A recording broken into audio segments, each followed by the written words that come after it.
अस्सलाम वालेकुम नाज़रीन, प्रोग्राम ख़बर और तज़किया के साथ मैं हूं मुज़म्मिल सरवर्दी। पाकिस्तान का सियासी मंजरनामा इस वक्त एक अजीब मंजर कशी कर रहा है। ये हुकूमत कितने दिन की मेहमान है? क्या ये हुकूमत बजट पेश करेगी?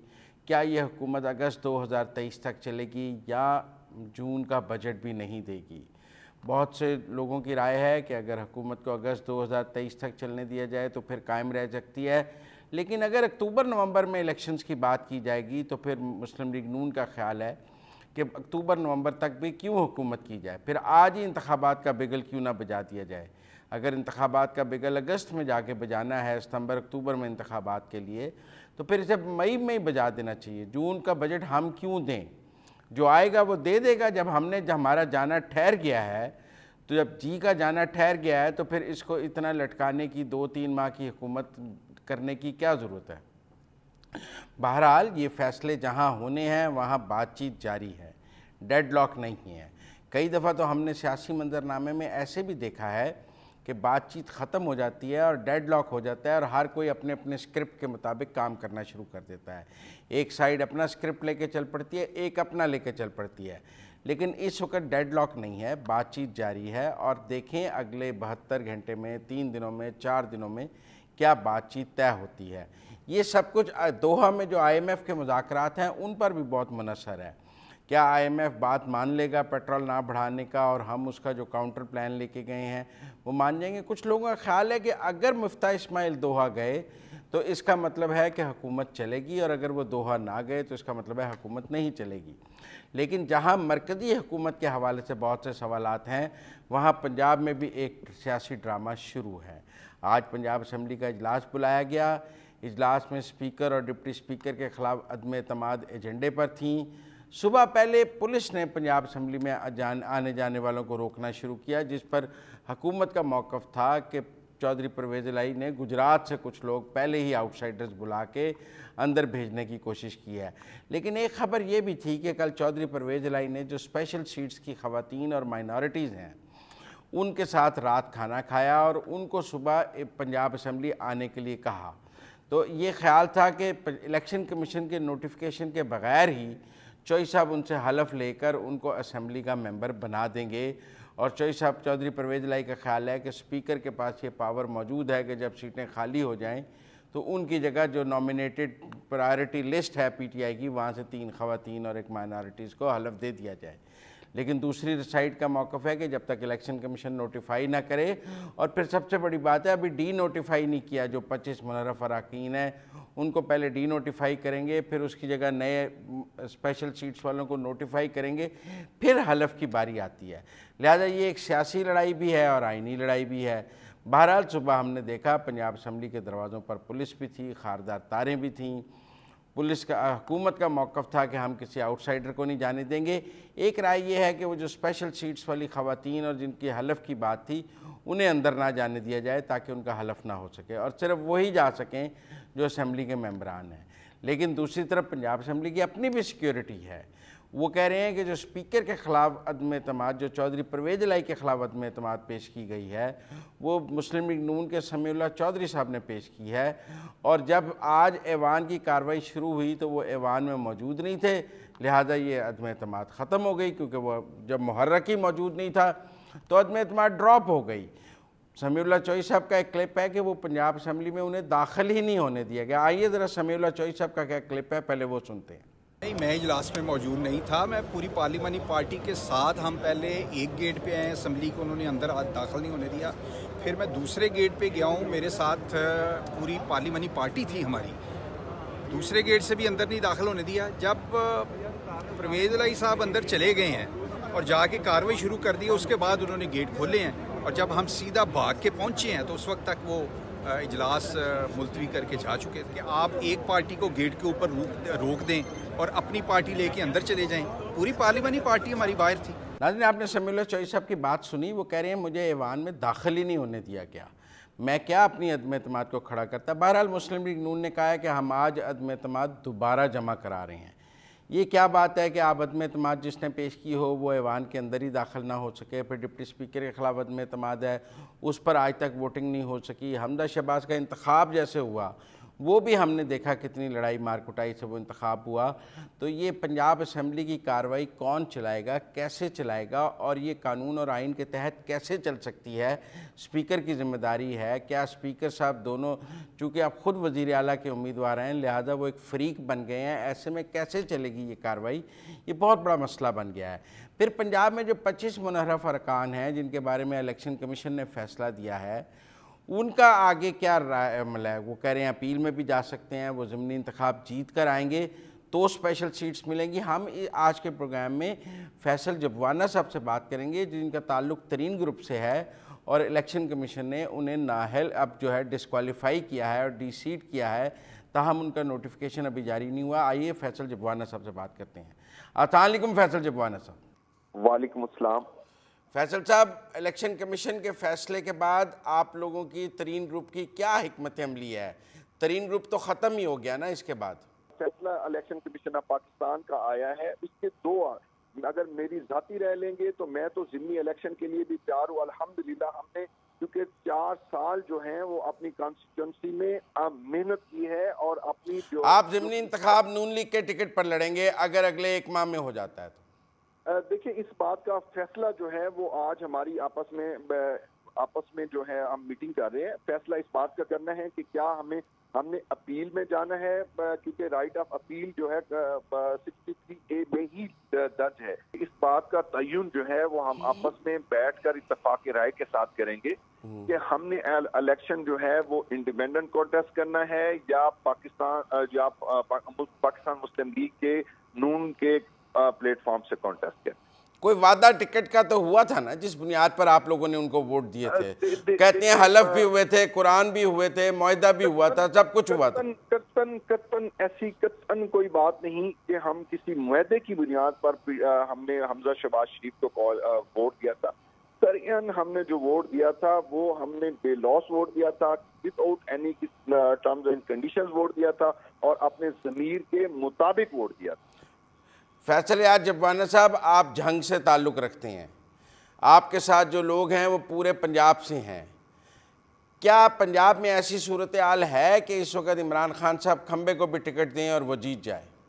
सवाल ही नहीं पैदा होता। यही एक ज़िमनी इलेक्शन होते हैं तो आप रिजल्ट देख लीजिएगा, आप इसी बात से अंदाज़ा लगा लीजिएगा कि ज़िमनी इलेक्शन अगर होते हैं तो खंबा क्या, ये जिस शख्स को वोट देंगे इंशाअल्लाह अल्लाह ताला के फजल करम से वो हारेगा। और उस बुनियादी वजह है कि जंग न सिर्फ जंग के पंजाब के लोग बड़े समझदार हैं, वो कारकर्दगी की बुनियाद पर वोट देंगे, ना कि जलसे तो बहुत बड़े हो रहे हैं उनके, देखें ना जी, जलसे तो बहुत बड़े हो रहे हैं।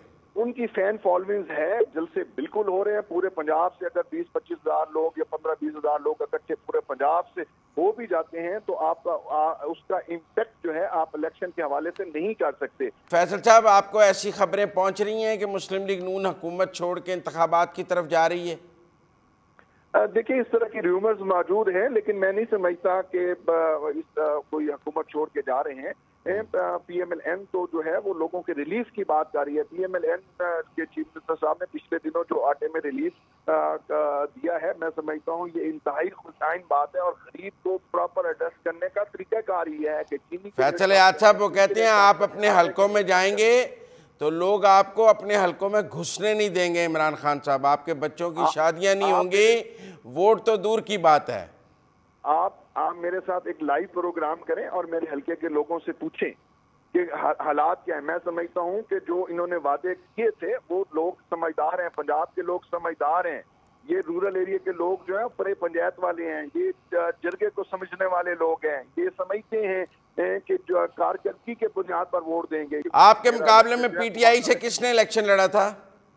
मेरे मध्य मुकाबले इलेक्शन जो है मियां मोहम्मद आजम खेला साहब ने इलेक्शन कॉन्टेस्ट किया था। जिस कैंडिडेट ने इलेक्शन कॉन्टेस्ट किया था उसने 2018 में PTI से कॉन्टेस्ट किया था, 13 में PMLN से कॉन्टेस्ट किया था, 8 में काफ लीग से कॉन्टेस्ट किया था और उससे पीछे पीपल्स पार्टी से कॉन्टेस्ट किया था। उन्होंने पिछले 3 इलेक्शन की अगर हिस्ट्री लें तो वो तीनों अब अगर ज़िमनी होगा तो वो अभी PTI में मौजूद हैं। डेफिनेटली जो है अगर मैं किसी और जमात से कॉन्टेस्ट करता हूं और क्योंकि मैं तो PTI में नहीं हूं तो वो PTI से कॉन्टेस्ट करेंगे। तो इन 4 सालों में आप PTI में थे तो वो कहाँ थे? मैं जब PTI में था तो वो हवा में। बहुत शुक्रिया फैसल जबवाना साहब। नाज़रीन, अब क्या होगा? क्या हमजा शहबाज का इंतखाब दोबारा होगा? क्या हाई कोर्ट उस इंतखाब का लिए अहकाम जारी करेगा कि पंजाब में वज़ीर आला के लिए दोबारा इंतखाब हो? क्या गवर्नर के आने का इंतज़ार किया जाएगा, फिर काबीना बनेगी? क्योंकि अभी कोई गवर्नर ही नहीं है। चौधरी परवेज़ इलाही साहब तो आज कह रहे थे कि उमर सरफराज चीमा गवर्नर हैं, वो डी नोटिफाई हो चुके हैं, उनका केस इस्लामाबाद हाई कोर्ट में पेंडिंग है। लाहौर हाई कोर्ट भी एक इंट्रा कोर्ट अपील सुन रहा है, जिसमें मेरा मतलब है कि हमजा शहबाज के इंतखाब के ख़िलाफ़ है। आज की सारी कार्रवाई पर PMLQ और PTI ने भी दोबारा लाहौर हाई कोर्ट जाने का ऐलान किया है, और लाहौर हाई कोर्ट के चीफ जस्टिस ने कहा है कि उसकी समाअत कल सुबह होगी। तो ये सारा मामला जुड़ जुड़ा के अब अदालतों में पहुँच गया है। अदालतें कब इसको डिसाइड करेंगी? क्या वो वज़ीर आला का इंतखाब दोबारा कराने का ऑर्डर दे देंगी, या जो 3 दफ़ा उन्होंने वैलिडेट किया हुआ है वह हमजा शहबाज का इंतखाब, वो उसको बरकरार रखे, कहेंगे कि आप अदम एतमाद ले आएँ? क्या ज़िमनी इंतखाबात होंगे 20 सीटों पर, और क्या स्पेशल सीट्स उनसे पहले एलोकेट हो सकती हैं या नहीं हो सकती हैं? बहुत से मामलात हैं जो हमजा शहबाज की वज़ारत आला रहेगी या नहीं रहेगी, और अगर कायम रहेगी तो चौधरी परवेज़ इलाही क्या करेंगे? क्या 1 जून को बलीगुर रहमान पंजाब के गवर्नर हो जाएंगे, या उससे पहले सारी बिसात लिपट जाएगी? चौधरी परवेज़ इलाही ने भी आज 6 जून तक इजलास मुलतवी किया है। लगता है उन्हें भी अंदाज़ा है कि 6 जून तक सारे फैसले हो जाएंगे। PTI की जो आज कोर कमेटी का इजलास है, उसका भी लॉन्ग मार्च का फैसला रात तक आ जाएगा। तो लिहाजा जो आज पंजाब असम्बली का इजलास 6 जून तक मुलतवी किया गया है, वो इसलिए किया गया है, लगता है कि 6 जून तक पाकिस्तान का सियासी मंजरनामे पे जितने भी बादल हैं, काले हैं, सफ़ेद हैं, घटाएँ हैं, वो छट जाएंगी, और ये क्लियर हो जाएगा, सिमत पता लग जाएगी कि इसने किस तरफ जाना है। क्योंकि अगर हुकूमत बजट पेश करेगी 10 जून को, फिर हुकूमत कंटिन्यू करेगी, नहीं तो उससे पहले ये हुकूमत घर जा चुकी होगी। यहाँ तक इतना ही। ब्रेक से वापस आएंगे तो माहिर मआशियात खुर्रम हुसैन साहब से बात करेंगे, क्योंकि इस सब फैसलों का IMF से भी ताल्लुक़ है। यहाँ लेते हैं ब्रेक।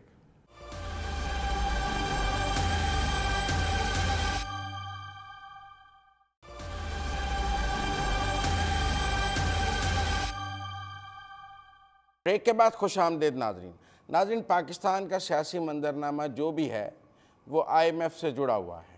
IMF से डील होगी तो क्या होगा, नहीं होगी तो क्या होगा। डील होगी तो हुकूमत चलेगी, नहीं होगी तो हुकूमत नहीं चलेगी। तो सब कुछ सब्जेक्ट टू IMF है, और दोहा में IMF के साथ मुज़ाकरात क्या हो रहे हैं, सारी कौम उसको जानना चाहती है। पहला राउंड मुकम्मल हो गया है, अब अगला राउंड क्या होना है, हम इस पर बात करेंगे खुर्रम हुसैन साहब से, क्योंकि जो खुर्रम हुसैन साहब IMF के तनाजुर में हमें बताएंगे, मुल्क का सियासी मंजरनामा उसी तनाजुर में हमें समझ आ जाएगा। अस्सलाम वालेकुम खुर्रम हुसैन साहब। वालेकुम अस्सलाम मुज़म्मिल साहब। वो पहले कहते थे economic security is national security, अब economic security is the political security भी साबित हो गई है। तो आपको दोहा में क्या डील स्ट्राइक होती नज़र आ रही है? फेल हो गए हैं मुज़ाकरात या कोई बात चली है? सर, दोहा के लिए मैंने 2 चीजें नोट की हैं, क्योंकि अभी तो टॉक्स चल रही हैं, 25 तारीख को खत्म होंगी, और मेरी नजरें तो इस पे हैं कि उसके बाद स्टेटमेंट क्या निकलती है। उसमें सारी क्लूज दी होंगी कि कोई ब्रेक थ्रू हुआ है या नहीं हुआ। इस गवर्नमेंट के लिए ऑलमोस्ट एक मेक और ब्रेक चीज है। अगर ब्रेक थ्रू हो गया इन टॉक्स में, तो आई थिंक काफी हद तक ये जो सियासी क्राइसिस एक एनवेलोप कर रहा है हमारे मुल्क को, वो उसको संभालना जो है वो पॉसिबल हो जाएगा। लेकिन अगर ब्रेक थ्रू ना हुआ और ये टॉक्स इनकंक्लूसिव रह गई, तो फिर ये सिचुएशन जो है ये मजीद और डिटीरियोरेट कर सकती है। अब दोहा में 2 चीजें हैं। एक के IMF ने कहा था ये पेट्रोल प्राइस कैप्स जो आपने लगाई हुई हैं इनको हटाओ, और दूसरी चीज लेकिन ये है नोट करने वाली कि जिस दिन फाइनेंस मिनिस्टर मिफ्ता इस्माइल साहब ने, इतवार का दिन था, आपको याद होगा पिछले इतवार जब उन्होंने टीवी पे आके कहा था कि हम इनको नहीं हटा रहे फिलहाल के लिए, उसी के 1 या 2 दिन बाद IMF की तरफ से स्टेटमेंट रिलीज हुई है कि हम लोग 18 से 25 तारीख को मिलने के लिए तैयार है पाकिस्तान के साथ।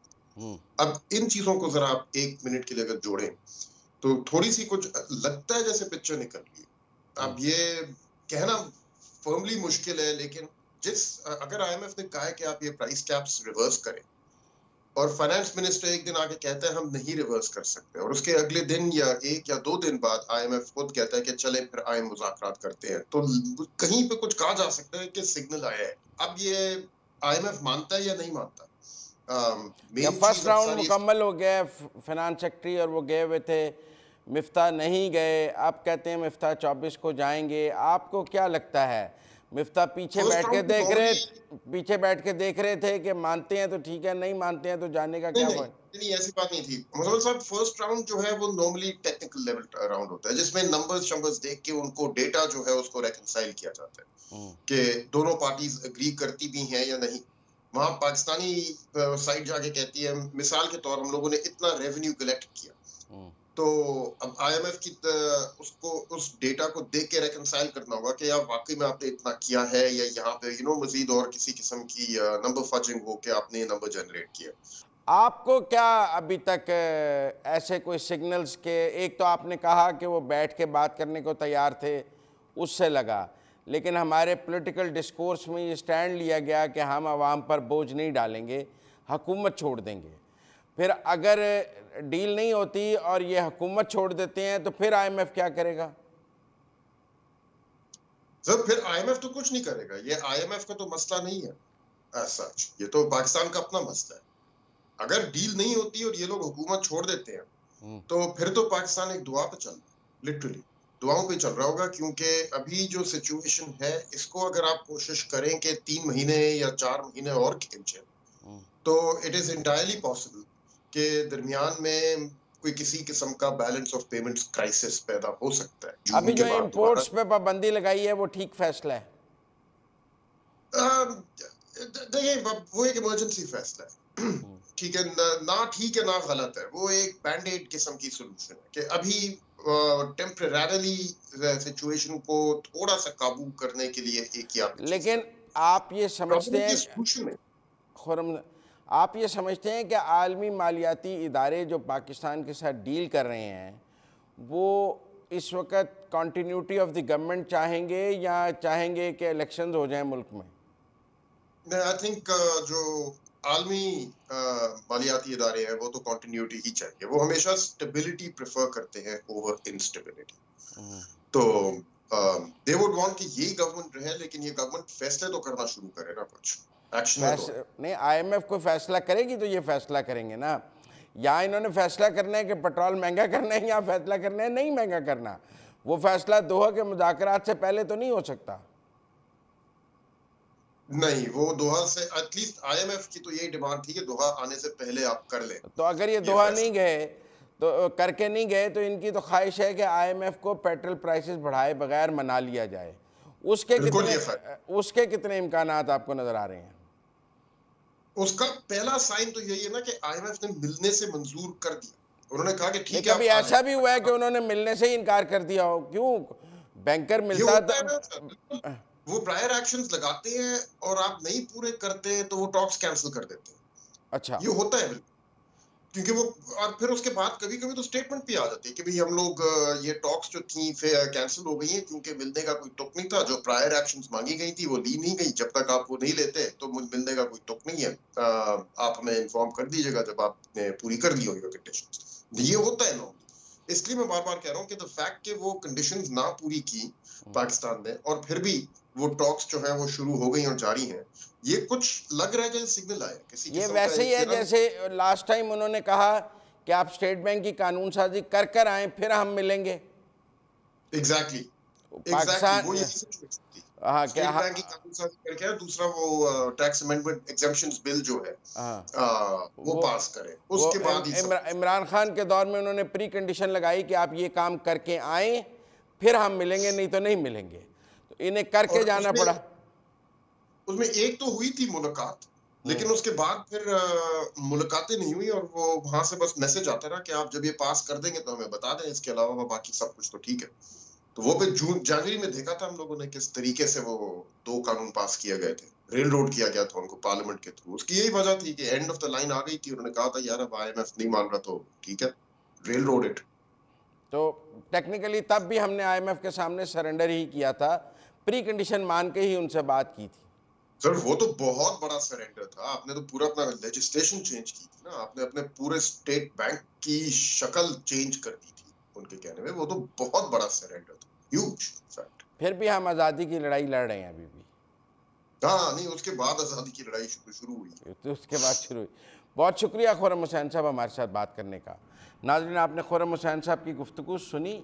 वो कह रहे हैं कि ये सिग्नल भी बहुत इम्पॉर्टेंट है कि पेट्रोल प्राइसेस के इजाफे के बगैर IMF ने मिलने का फ़ैसला किया, वरना माजी में इमरान खान के दौर में ऐसा भी हुआ कि उन्होंने कहा कि जब तक आप स्टेट बैंक की कानून साजी नहीं करेंगे, आप टैक्स अमेंडमेंट्स नहीं करेंगे, हम आपसे मिलने के लिए तैयार नहीं हैं। और फिर इमरान खान की हुकूमत ने वो दोनों कवानीन पास किए, जैसे पास किए वो भी हमें इल्म है, हम सब ने देखा। उसके बाद जाकर हम IMF की शराइत पूरी करके फिर उनके सामने बैठे। आज कम से कम पेट्रोल प्राइसेस बढ़ाए बगैर अगर IMF मिल रहा है, 4 दिन से दोहा में बात कर रहा है, तो इसका मतलब है उन्होंने कोई प्री कंडीशन नहीं लगाई थी इन मुज़ाकरात के लिए। वो प्राइसेस को बढ़ाए बगैर मिलने के लिए और इस हुकूमत से बात करने के लिए तैयार थे। लेकिन अगर मिफ्ता इस्माइल 24 तारीख को दोहा जाते हैं तो इसका मतलब है ये टॉक्स कामयाब हैं। अगर वो दोहा नहीं जाएंगे तो इसका मतलब है कि जो फर्स्ट राउंड के बाद हम उन्हें कन्विंस नहीं कर सके हैं, ये नाकाम हैं। अगर नाकाम हैं तो फिर इस बात के भी इम्कानात हैं कि ये हुकूमत रहेगी या नहीं रहेगी, और अगर कामयाब हैं तो फिर इम्कानात हैं कि हुकूमत कायम रह सकती है। बहरहाल आज तक के लिए इतना ही। अपने मेज़बान मुज़म्मिल सरवरदी को प्रोग्राम खबर और तजिया से इजाज़त दीजिए। अल्लाह हाफ़िज़।